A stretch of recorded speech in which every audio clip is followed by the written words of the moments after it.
This is Eagle Owl, and today I'll be talking about Devonte Smith. He responded to the critics.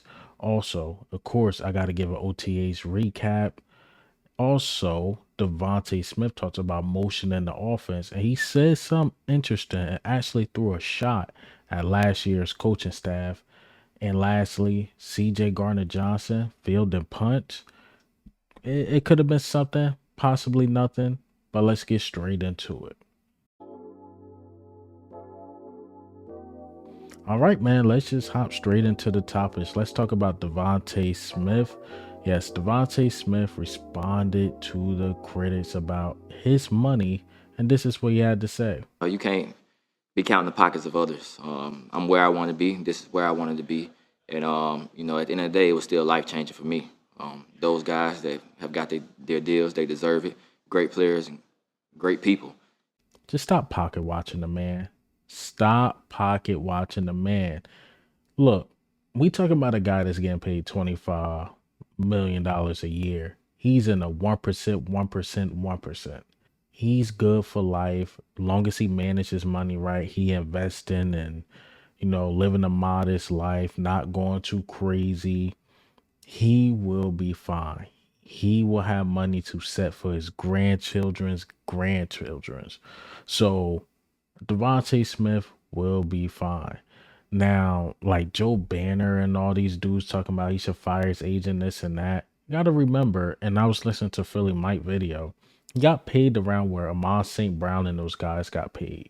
Of course, the guys coming after him, and of course, Justin Jefferson, who's getting like $35 million a year, was going to get paid more than Devontae Smith.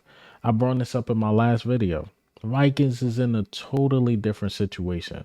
They got a rookie a wide receiver in Addison. They got a rookie quarterback.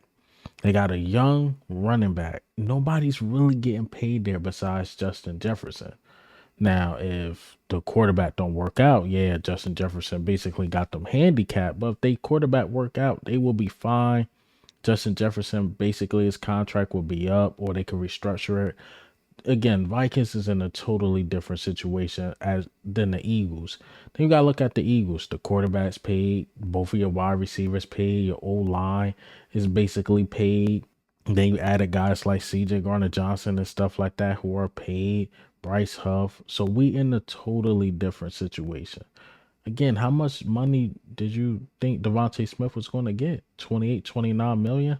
If he hit the open market, of course, he would have got a lot of money. But he want to stay where he's at. He's comfortable. He loves the culture. He's still getting paid a lot of money. I mean, I'm not gonna go on this rant twice. All right, so Devontae Smith also talked about the offense and how it's a lot more emotion. But let me play this clip. And so far? I think it's going to be great. Get a new style of offense around. Let guys, have more freedom, but be able to, do things that we weren't allowed to do. Move guys around, things like that. And overall, it's always to have a fresh start. You mean like motion? Yeah. All right, some of you guys might have seen my short yesterday. Who was he talking about? Was he talking about Brian Johnson or Nick Sirianni? Because why weren't you allowed to do motion? That makes no sense. That makes no sense. But Kellen Moore is introducing the motion. I heard that Smitty was in the slot a lot more than usual. So they just trying to get favorable matchups. But let's go over the camp notes and get again. I will try to go over everything. Hopefully I don't miss anything. Okay. All right. So the starting secondary was Slay, Ringo, Blankenship, CJ Garner Johnson, and they had Avante Mattis in the middle. Now, the CB2 spot is the interesting spot. That's the interesting spot because do they give it to James Bradbury, who was reported as a safety? Do they give it to Isaiah Rodgers? Ringo, that cornerback two spot is going to be really, really interesting. And I will talk about Ringo a little more as this video go because he had one hell of a day. So that was the starting back end. Then Zach Bond and Devin White was the first team linebackers. And when it was like a single linebacker formation, N'Kobe Dean was given a call, but N'Kobe Dean been exclusively second team. That's interesting too. So is N'Kobe Dean not a starter? Do he got to work his way back up and really beat out Zach Bond? We will see. Again, like I mentioned, James Bradbury was a safety. He ended up actually getting hurt during OTAs, like he fell or something like that. Then he had to take off his helmet. So basically, he really didn't run any 7 on the 7s or 11 on the 11s. Also, Sidney Brown was out there doing sprints. Obviously, he wasn't in the team activity drills, but for a guy that's coming off of what ACL sprinting out there, that's really good to hear about Sidney Brown. All right. Paris Campbell on the offensive side was wide receiver 3. So far, Paris Campbell is being given a nod at wide receiver 3. Okay.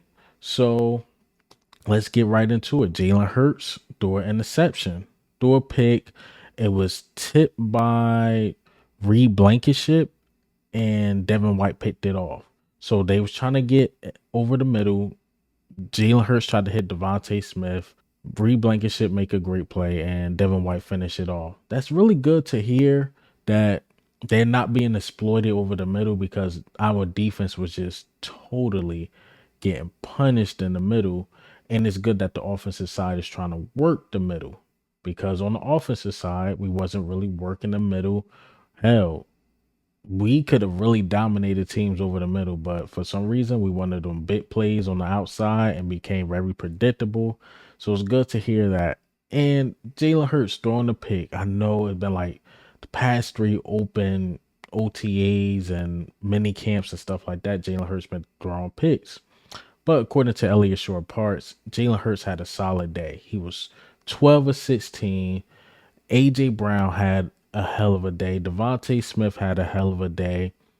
But the defense did get that one pick. But overall, Jalen Hurts did really good. Elliott Short Parts gave him a B. No, solid. Wasn't special, but it was a solid day. Again, he hit his stars. His stars got off.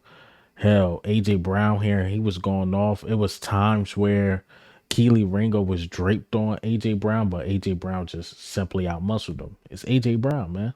Right? So the second team got some burn. Quinyon Mitchell and Rogers were on the second team. They were the outside cornerbacks. Then you had Cooper DeJean and the nickel. So that was still second team defense. And then, of course, Kenny Pickett and those guys. But Kenny Pickett hit John Ross, and John Ross had a good day. So this John Ross and John Ross name keep coming up. He had a good day again. So I would not be surprised. Mind you, John Ross is moving up. I'm saying the second team. So John Ross getting burned on the second team and having good days, he might make this team. He might make this team.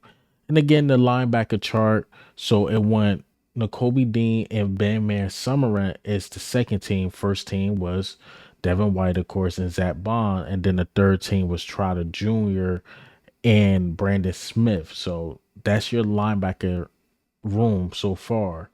So Eagles had a 4 cornerback look at one point, had Ringo and Slay on the outside, Maddox as the nickel, then had Quinyon Mitchell in the middle as well. A lot of people didn't like that lineup. It was more of a dime package. They had, again, Quinyon Mitchell work in the middle. A lot of people wanted to see Cooper DeJean there. It looked like we just throwing stuff to see if it worked, but I'm hearing that Quinyon Mitchell wasn't that bad in the middle, or wasn't really even bad at all, guard in the middle of the field. But it's interesting that they moving Quinyon Mitchell in the inside and dime packages and not using Cooper DeJean, who I believe is more of a nickel corner. So again, that's interesting. Maybe they just trying to give him burn as well, or see if he really worked there. Cause not Cooper DeJean, I'm sorry, Quinyon Mitchell got a lot of speed as well and can stick with a slot receiver. But is that his primary thing? Absolutely not. He's an outside corner. But he was getting burned with the first team as the inside guy. So that's interesting. Something to watch. Also, another interesting thing, as I mentioned in the beginning, CJ Garner Johnson was fielding punts. I don't really like that at all, based on CJ Garner Johnson injury history. I gotta be honest. That's one of his downfalls. Remember, he had the injury with us where he had to miss like 4 or 5 games. Then he went to Detroit with the pec, missed what majority of the season. They came back during the playoffs. So you don't want a quote unquote injury prone possibly guy fielding punts, but again, look like the Eagles are just throwing stuff to see if it fits. All right. So I didn't mention this far as the O line. So Mekhi Becton got this starting position at left guard because Landon Dickerson was really the only guy out. He was excused, so it's nothing like bad. He was excused. He couldn't make it for whatever reason, but they gave the nod to Mekhi Becton as the backup. So at one point, Mekhi Becton was the backup for Lane Johnson when he was out, and he's been the backup since Landon Dickerson been out. I know Stoutland talked about it, like how versatile Becton is, and he was like, wow, he got a lot of tools in his arsenal, or whatever you want to call it. He can play guard and tackle. So it looked like whoever's out, besides the center, of course, he will be the next guy up. So it's interesting how they use him Mekhi Becton. Sometimes I think he's too big to be a guard. Sometimes he could block the vision of the quarterback, but it looked like he's doing this thing. All right. So Ringo, again, I mentioned this in the beginning. Ringo had a really good day. So he had a nice leap in PBU on Hurts down the field when he tried to hit Paris Campbell. Also, CJ Garner Johnson did a good job on closing in on that pass as well. All right. So the 11 on 11 start coming up, and the starting defense came out. So this is the D line I expected it to be this. So it was Huff on the outside. Then you had Sweat on the outside as well. Then Carter and Davis on the inside. Again, White, Devin White, Zach Bond as the linebackers. Then you had Slay, Ringo, Blankenship, CJ Garner Johnson, and Maddox. Again, to wrap up the day, and a lot of summaries were coming out. Keely Ringo had a strong day, had a really competitive day with AJ Brown. You love to hear that for sure. Blanketed John Ross at one point, stay stride for stride with John Ross. That's good to hear as well. Nick Sirianni actually got on Quinyon Mitchell on special teams. So Quinyon Mitchell was doing a little everything. He was on special teams, and he didn't like something that Quinyon Mitchell did on special teams, got on him. But mind you, it's the beginning of June. Quinyon Mitchell is a rookie, so mistakes are going to happen. Isaiah Rogers also made plays out there with the second team. Kenny Pickett tried to hit Joseph Nagata, couldn't get it off.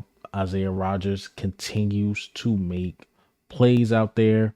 So again, it was an interesting day of OTAs. It looked like, far as my recap on everything, as far as everything I read, seemed like the defense had a good day. The offense had a good day. It's good to hear Keely Ringo is rising up to be that guy. And that, again, that cornerback 2 spot is going to be interesting to watch who they will start. Because Keely Ringo, closing the end of the season, had a really good season. Isaiah Rogers, when he was with Indianapolis in the past practices, he's been doing this thing. So I think it's the battle between them two. Quinyon Mitchell, unfortunately, he might be redshirted. It looked like they're going to give him some burn from time to time, but he might be redshirted, and also Cooper DeJean. But maybe I'm wrong. Anything can happen during training camp. Anything. Man, what do you think? How do you feel about OTAs, man? Keely Ringo is the standout guy. And again, my recap is the battle for the cornerback 2 spot. Who will officially get that spot? But this is Eagle Owl, man. I'm up.